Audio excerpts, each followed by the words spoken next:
Hey everyone, how's it going? Welcome back to the channel.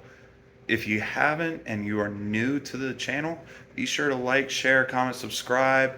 Who knows, maybe something that I do later on down the road might help you out or give you an idea for something else. So we're going to go ahead and get into talking about the Eastwood Optiflow roll-on epoxy primer and how it's worked out for me. So as y'all can see, I got the entire car covered and it just looks so much better than it did.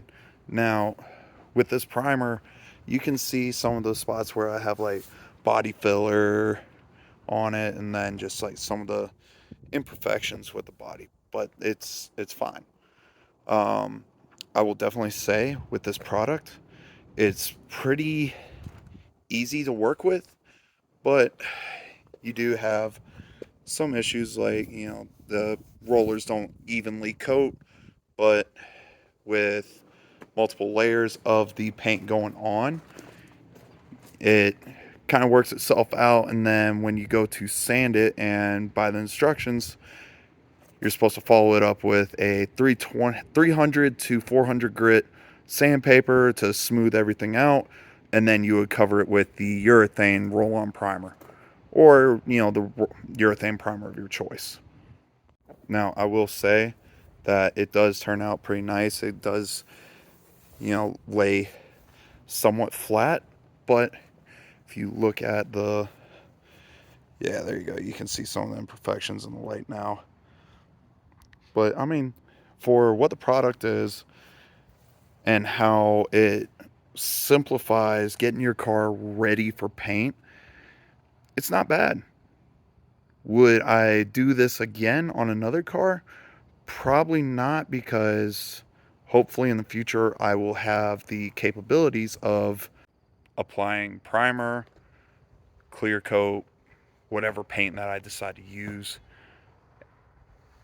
But currently I don't have that type of capabilities. I mean, my garage is pretty small and I don't have a whole lot of room to work with. So that's why I opted with this roll-on primer kit.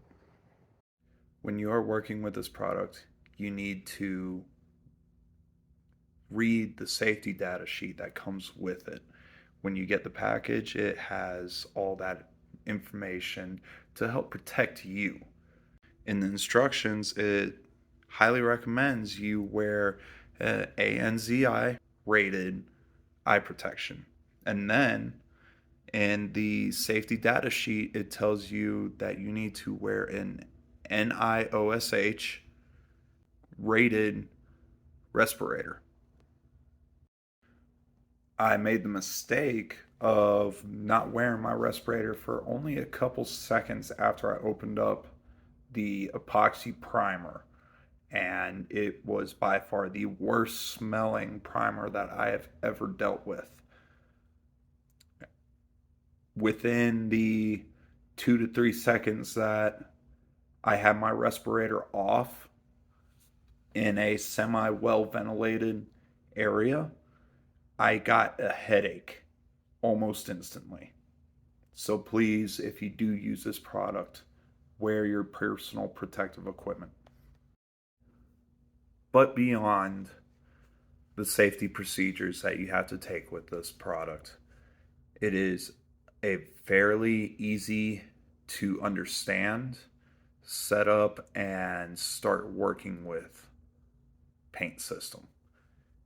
I have actually enjoyed getting my car looking pretty good and having consistent coloring across it.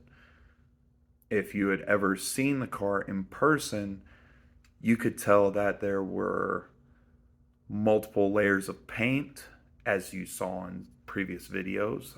I mean, the entire car was pretty much almost every color of the rainbow.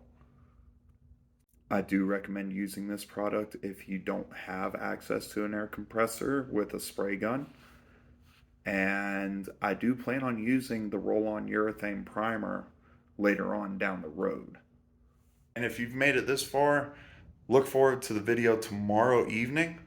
I'll have something special for you, everyone. But like I said at the beginning of the video, be sure to like, share, comment, subscribe, and I'll catch you on the flip side.